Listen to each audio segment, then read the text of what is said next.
Здравствуйте, друзья! В эфире «Геоэнергетика Инфо». С вами Радайкин Максим. И я, Борис Марцинкевич. Всем добрый день. Эмираты громко хлопнули нефтью. Трамп остался доволен выходом ОАЭ из ОПЕК, и нефть подешевеет, считает он. А чем именно для США выгодна данная ситуация? Неужели ОАЭ будут ронять цену на нефть? Зачем это им? Давайте попробуем в этот раз без политики. Чем там доволен мистер Трамп, чем недоволен, с какой ноги он встал, вовремя позавтракал или нет. Мэм, Трамп заявил, это, конечно, хорошо. Ну, давайте без экзотики. Что происходит в Объединенных Арабских Эмиратах на день сегодняшний? Оценивали удары по странам, на территории которых были расположены американские базы, и как раз Объединенные Арабские Эмираты самые пострадавшие. Ну, на всякий случай, мы почему-то считаем только нефть эмиратскую. Так ли все просто? Вклад туризма в ВВП Объединенных Арабских Эмиратов в 2024 году, официальные данные, 70,1 миллиарда долларов США. Прогноз на 2025 год, официальные данные пока еще не подвели, 72,8 миллиарда долларов. То есть рост в среднем 5,5% в год. По ожиданиям Всемирного банка, доля туризма в этом 2026 году должна была составить не менее 13%. Это 900 тысяч рабочих мест. Каждое восьмое место в стране – это десятки миллиардов долларов в год. Соответственно, что сейчас? 20 тысяч туристов, такое среднее заполнение отелей в Дубае, просто закончились. Не касаясь нефти, но это, в принципе, ближе к дефолтному состоянию. Потерять одномоментно 12% ВВП, вот такое количество рабочих мест, это я не касаюсь сектора недвижимости, я думаю, там еще веселее, но поскольку это не касается энергетики, то так глубоко я не лезу. Я думаю, что там потери не меньше, если не больше, чем только на туризме. При этом все в Арабских Эмиратах прекрасно понимают, что это не сиюминутное явление, это надолго. Да, можно предлагать люксовые номера с собственным зенитным пулеметом на балконе, с выдачей бронежилетов, касок, с отдельным лифтом в комфортабельное бомбоубежище, но вряд ли турист вернется. По крайней мере, в обозримом будущем, поскольку формула Льва Давыдовича Трампа ни войны, ни мира, а Армуз перекрыть, неизвестно, когда закончится. В любой момент возможно обострение, все это прекрасно понимают. Поэтому Объединенные Арабские Эмираты не интригуют, они ищут способ спасения страны от тяжелейших последствий. Тем более, что обычный объем добычи, порядка 3,5 миллионов баррелей в сутки, пришлось сократить вдвое. Армузский пролив закрыт, нефтепровод, идущий в обход Армузского пролива, мощность 1,5 миллиона баррелей в сутки. Порт Фуджейра, который то работает, то не работает, то в него что-то прилетает, то не прилетает. То есть у страны крайне тяжелое положение. Среди многочисленных комментариев по поводу этого решения о выходе из ОПЕК и, соответственно, из ОПЕК+, я почему-то не услышал ничего, что касается самой добычи нефти. Да, есть какие-то невнятные слова о том, что Объединенные Арабские Эмираты хотели увеличить объем добычи еще на 1,5 миллиона баррелей. В связи с этим были напряженные отношения с Саудовской Аравией, лидер ОПЕК, которая считала, что квоты необходимы для того, чтобы удерживать цены в диапазоне, который устраивает всех. И еще раз, если кто-то не заметил, и действия объединения ОПЕК, и действия стран, подписавших соглашение ОПЕК+, не направлены на то, чтобы задрать цену на нефть как можно выше. Все участники соглашения ОПЕК+, на мой взгляд, совершенно справедливо полагают, что цена должна быть оптимальна. Не отпугнуть покупателей слишком высокими ценами, но при этом иметь возможность набрать денежный поток, которого хватит на разведку и разработку новых месторождений. В противном случае отрасль будет схлопываться. Мотив Объединенных Арабских Эмиратов был несколько иной. Такое впечатление, что они больше прессы переводят с английского языка, а эта пресса пишет о том, что зеленое будущее не за горами, ископаемые энергетические ресурсы вообще скоро никому не будут нужны, поэтому нужен другой режим. Все, что можно продать прямо сейчас, надо продавать, потому что к 50-му году Европа вообще не будет нуждаться ни в нефти, ни в газе, поэтому хватай чемодан, вокзал уходит. Если говорить о потерях, вот было 3,5 миллиона баррелей в сутки добычи, сейчас 1,7. Из них 200 тысяч баррелей – это то, что необходимо самим Арабским Эмиратам, внутренний спрос. А 1,5 миллиона баррелей в сутки – экспорт в тех случаях, когда ничего не летит, ничего не горит. Что тоже, как выяснилось, бывает далеко не всегда. Емкости заполнены, танкеры залиты по горлышко. Грустно. Ну и кроме того, на всякий случай, когда говорят про страны Персидского залива, то почему-то уверены, что сжиженный природный газ – это исключительно Катар. Объединенные Арабские Эмираты – это 6 миллионов СПГ в год, и это тоже не работает. То есть вот привычная статья доходов внезапно в случае нефти уменьшилась вдвое, в случае газа отсутствует как класс. Подземных хранилищ газа нет, какой-то минимальный объем, который требуется для обеспечения работы электростанции, добывается, вот и все. А это значит, что даже в том случае, если ситуация в Ормузе закончится, восстанавливать все это понадобится время. Значит, давайте просто еще раз оценим, как выглядит состояние Объединенных Арабских Эмиратов. Традиционная добыча по действующему соглашению ОПЕК плюс 3,4 миллиарда, 3,4 миллиона баррелей в сутки, на день сегодняшний 1,9 максимальная оценка. То есть 45% ушло. СПГ было 6 миллионов тонн в год, стало ноль. Не работает вот уже 2 месяца, можете считать потери. Туризм, числа я назвал, их тоже нет. Плюс падение стоимости недвижимости, плюс сворачивание торговли недвижимостью и так далее, и так далее. И вот здесь на самом деле стоит посмотреть, государственная компания «Однок», не знаю, как она там правильно расшифровывается, не силен. Их планы на...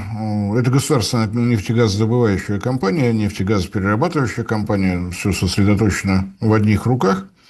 Никто ни в какие либеральные рынки не играет, все как-то оно так классически выглядит. То, что мое, это мое. План инвестиций на период с 2026 по 2030 год 150 миллиардов долларов США. Из них порядка 20% приходится на месторождение Верхний Закум. Если никому ничего это название не говорит, то давайте просветимся. Месторождение Закум было открыто еще в конце 60-х, состоит из двух частей. Нижний Закум и Верхний Закум. Нижний Закум разрабатывается, вот та самая добыча в размере 3,4 миллиона баррелей в сутки, это и есть одно месторождение. Это второе по ресурсам морское месторождение на планете. Что касается Верхнего Закума, то при стоимости той, нефти, которую мы видели в начале года, что-то около 70 долларов США, 40 миллиардов тонн. Если нефть будет стоить столько, сколько сейчас, тогда есть смысл говорить о геологических запасах. А их там больше 60 миллиардов тонн, не баррелей, тонн. Чтобы получить баррели, надо умножить на 7,3. Прямо скажем, это много. Это много, очень дорогостоящий проект. 4 искусственных острова, длинные скважины длиной до 12 километров, большие сложности. Поэтому и технологически сложно, и инвестиции требуются порядка 30 миллиардов долларов в том случае, если объемы добычи выходят на 1,5 миллиона баррелей в сутки. Что такое 1,5 миллиона баррелей в сутки при нынешней стоимости? Ну, для разминки умножьте просто на 100. Речь вот об этом. Это в сутки, на всякий случай напоминаю. Поэтому согласиться о том, что нужно сделать инвестиции в такой благостный проект, решила компания ExxonMobil. То есть там проект разработки делится на три этапа. Первый этап 700 тысяч баррелей в сутки должен был завершиться в этом году. Мешало соглашение ОПЕК+, поэтому Объединенные Арабские Эмираты выступали против ограничений, которые предлагала Саудовская Аравия, лидер ОПЕК. Ну, а теперь известно, что мешает. Теперь совсем сложно. Второй этап – это выйти на 1 миллион баррелей, и третий этап, те самые 1,5 миллиона баррелей, та самая оценка необходимых инвестиций в 30 миллиардов долларов США. Это нижняя граница, не исключено, что будет выше, потому что надо уточнять, и именно для этого американские специалисты нужны, они действительно специалисты по морской добыче, здесь именно такая. Поэтому согласие ФРС на предоставление своповых долларов тоже как-то не удивляет. Речь идет о более чем серьезных деньгах, и здесь удивляться поведению Объединенных Арабских Эмиратов особо не приходится. Понятно, что если все это состоится в том виде, в каком есть, ну, вероятнее всего, как-то помягче выразиться, двусторонние отношения Соединенных Штатов и Объединенных Арабских Эмиратов поднимутся на новую высоту. Если кто-то услышал, что это новые вассальные условия, да, мы предоставляем вам доллары, вы, пожалуйста, будьте добры делать то, что от вас просят. Почему это выгодно ExxonMobil? Тут все достаточно просто. Нефть закума средней плотности, средний уровень серы. То есть идеально подходит как дополнение к легкой малосернистой нефти, которая добывается на североамериканском континенте. Для американских НПЗ это та самая добавка. И это не мифические венесуэльские баррели, которые то ли будут, то ли нет, то ли в этом году, то ли через 10 лет. Напомню, что оценки Шеврона, что необходимо в течение 10 лет инвестировать около 100 миллиардов долларов для того, чтобы выйти на 1,5 миллиона баррелей. Здесь ничего не требуется, и это не битумозная нефть, которую надо как-то разбавлять, чтобы извлечь. Здесь все достаточно линейно. Вот на самом деле так все это и выглядит. ОПЕК здесь оказался лишним. Отсюда приветственные слова мистера Трампа о том, что у нас все пришвеет, все будет замечательно. Правда, не очень понятно, к кому эти слова относятся. Он на выборную кампанию, напоминаю, шел под девизом «Бури, детка, бури». А детки сейчас зачем бурить, если мистер президент сообщает, что нефть подешевеет? Ну, это логика Трампа, ее простым людям не понять. А что касается действий Объединенных Арабских Эмиратов, это надежда на то, что их заокеанский союзник сумеет поставить на место Иран, откроет Ормуз, и в этом случае весь инвестиционный план огромный, повторяю, на 5 лет 150 миллиардов для такой небольшой страны, это очень много, послужит, в свою очередь, спасением для всей остальной части экономики, которая, ну, давайте вещи своими именами называть, очень сильно наклонилась на бочок. Потерять сотни тысяч рабочих мест, десятки миллионов долларов туристического сектора, явно будут огромные проблемы с так называемым офшорным раем. Все, что, вся риторика, которая выстраивалась, что у нас здесь спокойно, безопасно и так далее, она, ну, ушла в прошлое. И Объединенные Арабские Эмираты просто обязаны делать ставку на вещи тяжелые, на возобновление работы СПГ-завода, на расширение верхнего закума. И в этих условиях, такие, какие у нее есть, действительно очень плотная работа с Соединенными Штатами. Дальше пусть решают политологи, почему все оказалось вот так, а не иначе. Именно в этот момент договоренности об инвестициях появились еще в 2024 году. Ну, вот идут американские инвестиции, причем, судя по открытым источникам информации, это не банковские средства, это деньги непосредственно ExxonMobil и примкнувшая к ним японская компания Inpex на 10%, не сильно много, но тем не менее они там присутствуют. Может быть, мы, если присмотримся к этому месторождению, если кто-то из арабоязычных комментаторов подключится, может быть, вот загадка того, зачем же, собственно говоря, Трамп влез в эту авантюру в Иране, вот она и откроется. Еще раз повторяю, есть возможность нарастить добычу, причем действительно в сжатые сроки, действительно это уже принятое инвестиционное решение, разработанный план. как минимум до 1 миллиона баррелей в сутки в течение ближайшего года, в течение ближайших 2 лет до 1,5 миллиона баррелей в сутки. И это та нефть, которая подходит для переработки американскими нефтеперерабатывающими заводами.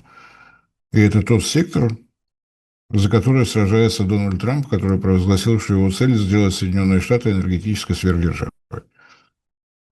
Как будет выглядеть ситуация в ОПЕК, узнаем в самое ближайшее время. Предстоит заседание мониторинговой комиссии. Будем надеяться, что какие-то комментарии будут высказаны. Комментарии со стороны Александра Новака, нашего вице-премьера, отвечающего за развитие топливно-энергетического комплекса, уже известно. Россия не заинтересована в выходе из соглашения ОПЕК+. И это действительно правда, потому что те цены, которые есть сейчас, долго ли они продержатся? Россия не заинтересована в том, чтобы проблемы у Ирана были долгосрочными. Мы заинтересованы в том, чтобы все завершилось. Чем быстрее, тем лучше. Напомню, что Россия и Иран подписали договор о стратегическом партнерстве, и нам эта страна действительно важна. Для нас это выход к Персидскому заливу на совершенно новые регионы, на восточное побережье Африки, на Юго-Восточную Азию. Множество не только транспортно-логистических проектов, но, напомню, есть и проекты, связанные со строительством новых атомных электростанций, проекты с поставками российского газа на север Ирана и так далее, и так далее. России выгодно, чтобы цена нефти была предсказуемой, чтобы была возможность действительно инвестировать в разведку и разработку новых месторождений. Что скажут остальные участники ОПЕК, сказать сложно. Свое мнение высказал Казахстан, тоже не намерен выходить из соглашения ОПЕК+. Остальные пока, видимо, еще оценивают свои возможности, перспективы того, чем завершится ситуация, сложившаяся вокруг Арбузского пролива, вокруг Исламской Республики Иран. Ситуация в динамике, но считать, что Объединенные Арабские Эмираты – это какой-то коварный замысел, который много лет… Нет, на мой взгляд, все действительно немного брутальнее.